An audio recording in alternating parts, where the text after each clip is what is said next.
இன்றைக்கி வந்து நம்ம நெத்திலி மீன் குழம்பு வைப்போம். என்னென்ன இன்க்ரீடியன்ட்ஸுன்னு சொல்கிறேன். நல்ல பெரிய தக்காளியாக, நல்ல ரெட்டு தக்காளி 2 தக்காளி, ஒரு 2 பச்சை மிளகா. இது வந்து இந்த கொடம்புளி, இதை நல்லா கழுவிட்டு ஊற வச்சுக்கணும்.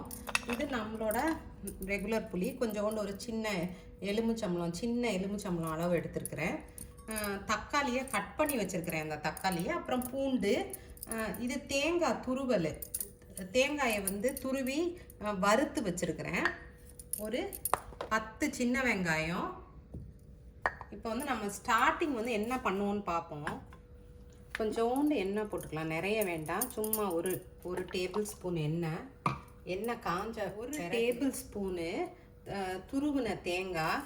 உங்கள்கிட்ட ஃப்ரெஷ் தேங்காய் இருந்தால் ஃப்ரெஷ் தேங்காய் போட்டுருங்க. ஒரே ஒரு டேபிள் ஸ்பூன் போதும், அதுக்கு மேலே வேண்டாம். அப்புறம் இந்த தக்காளியை இதில் போட்டு, இது 2 தக்காளி, இதை நல்லா வதக்கி, தக்காளி வந்து நல்லா சாஃப்டாக ஆகணும். சாஃப்ட் ஆகிற வரைக்கும் வதக்கணும் தக்காளியை. இதில் கொஞ்சோண்டு 1/4 டீஸ்பூன் மஞ்சள் போட்டுருவோம். அப்புறம் கொஞ்சோண்டு உப்பு, தக்காளி சீக்கிரம் வேகிறதுக்கு கொஞ்சோண்டு உப்பு. இதை போட்டு தக்காளி வந்து நல்லா நசுங்கணும்.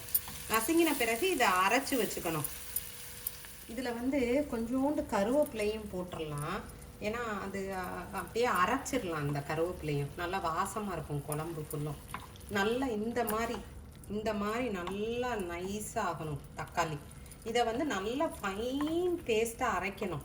இதில் கொஞ்சோண்டு தேங்காய் போட்டிருக்கிறனால அரைக்குறையாக அரைக்கக்கூடாது. நல்லா ஃபைனாக அரைச்சாதான் குழம்புல நல்லா குழுன்னு இருக்கும். இல்லைன்னா ஒரு மாதிரி திப்பியாக தெரியும். இந்த தேங்காய் வந்து 1 டேபிள் ஸ்பூனுக்கு மேலே போட வேண்டாம். அது ஒரு மாதிரி வேறு மாதிரி டேஸ்ட்டு வந்து. நான் வந்து நல்லா ஒரு 2-3 டேபிள் ஸ்பூன் ஊற்றியிருக்கேன் நல்லெண்ணெய். உள்ள எண்ணெய் காஞ்சிருச்சு நல்லா.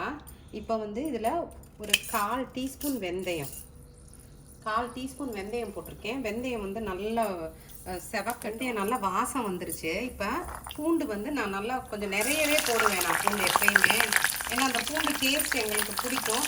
நீங்கள் எவ்வளோ வேணும்னாலும் பூண்டு போட்டுக்கலாம். 2-3 பூண்டும் போட்டுக்கலாம், ஒரு கை பூண்டும் போட்டுக்கலாம். நான் கொஞ்சம் நிறைய போடுவேன். அந்த பூண்டு வந்து மீன் சாப்பிட்ட பிறகு பூண்டாக இருந்ததுன்னா அந்த குழம்பு நெக்ஸ்ட் டேலாம் ரொம்ப நல்லாயிருக்கும். அதனால் நான் கொஞ்சம் பூண்டு நிறைய போட்டு, நல்லா பூண்டு ஒரு 10 மினிட்ஸ் வதங்கியிருக்கும். ஏன் பூண்டு நல்லா வதக்கணும்னா, இல்லைன்னா மாவு மாதிரி போயிடும். இப்படியே நல்லா முழுசாக கிடக்காது நல்லா வதங்காமல் இருந்தால். அதனால் நல்லா நான் இப்போ ஒன்றுமே உப்பு எதுவுமே போடலை. நல்லா பூண்டு வதங்கிடுச்சு. வதங்கின பிறகு இதில் வந்து நான் சின்ன வெங்காயம் ஒரு 10-15 சின்ன வெங்காயமும் சீரகத்தையும் நல்லா நச்சு வச்சுருக்கேன். அதை இதில் போட்டுறணும்.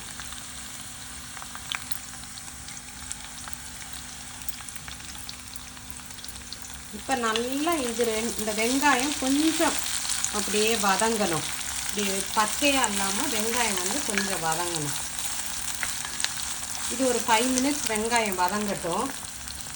அப்புறம் வெங்காயம் வதங்கின பிறகு இந்த தக்காளியை, நம்ம வதக்கின தக்காளியை வந்து அரைச்சி வச்சுருக்கேன். நல்லா ஃபைன் பேஸ்ட்டாக அரைச்சி வச்சுருக்கிறேன். அதை இதில் ஆட் பண்ணணும். வெங்காயம் நல்லா வதங்கிட்டு கொஞ்சம் நேரம் ஒரு 5 மினிட்ஸ் ஆகுது வதங்கட்டும். இப்போ நல்லா பாருங்கள், வெங்காயம் நம்ம போட்டதுக்கு நல்லா வதங்கிடுச்சு. இப்போ இது வந்து மிளகாயும் மல்லி சமமாக போட்டு அரைச்சது. மிளகாயும் மல்லியும் அதை ஒரு 3 டேபிள் ஸ்பூன் போட்டிருக்கேன். இது கருகிராமல், இது டக்குன்னு போட்டுட்டு கருகிராமல் ஒரு வதக்கிட்டு இப்படி. அப்போ நம்ம அரைச்சி வச்சுருக்க இந்த தக்காளியும் இந்த இதையும் இதில் போட்டுடலாம். நெருப்பை இந்த பொடியெல்லாம் போடையில் கொஞ்சம் சிம்மாக்கிக்கலாம். ஏற்கனவே நம்ம தக்காளியை வதக்கிட்டனால இன்னொருக்கா வதக்கணும்னு அவசியம். தண்ணி கழுவுன தண்ணி எல்லாம் ஊற்றிடலாம். இது கழுவுன அந்த தக்காளி இதெல்லாம் கழுவுன தண்ணி. இது வந்து இந்த கொடம்புளியை வந்து நல்லா கழுவிட்டு ஊற வச்சுருக்கிறேன். 1 இல்லை 2 போட்டால் போதும். அதுக்கு மேலே போட்டால் ரொம்ப ஒரு மாதிரி இனிச்ச மாதிரி புளிக்கும்.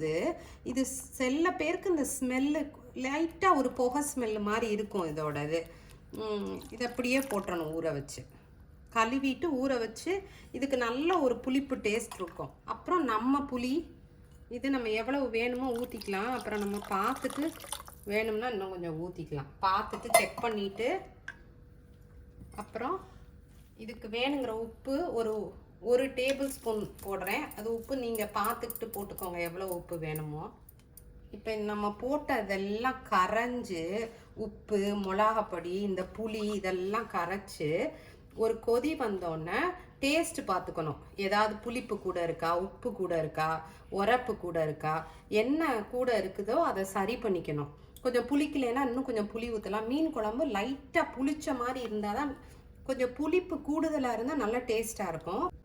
இப்போ நல்லா கொதிச்சிருச்சு, நல்லா கொதிக்குது. உப்பு உரப்பெல்லாம் நான் டேஸ்ட் பண்ணிட்டேன், கரெக்டாக இருக்குது. சும்மா ஒரு பச்சை மிளகாயை இதில் இப்படி போட்டிருக்கேன், வகுந்துட்டு போட்டிருக்கேன். இப்போ நல்லா கொதிச்சோன்னே எல்லாம் சரியாக இருக்குன்னு பார்த்தோன்னே நல்லா கழுவியிருக்கேன். இது நெத்திலி, உருண்டை நெத்திலி. இதை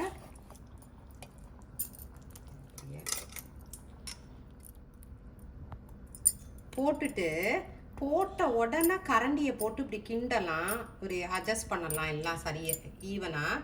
அதுக்கப்புறம் போடவே கூடாது கரண்டியை.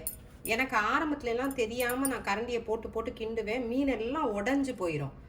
இப்போ இப்படி போட்டு ஒரு 5 நிமிஷம் ஒரே ஒரு கொதி வரட்டும். ஒரு கொதி வந்த பிறகு இதை அமர்த்தலாம்.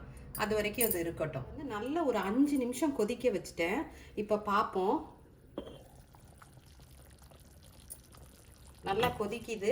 இன்னி இதோட அப்படியே அமுத்திட்டா இன்னும் கொஞ்சம் நேரம் கழிச்சு அதுவே திக்காயிரும். அவ்வளோதான். இப்போ கரண்டியெல்லாம் போட்டு இப்போ கிண்ட வேண்டாம். இது பண்ணினா வச்சுக்கிட்டு இதை பிடிச்சி லேசாக அப்படி ஷேக் பண்ணி விடணும், கரண்டி போடாமல். இப்படி குலுக்கி விட்டா வெந்துடும். அவ்வளோதான்.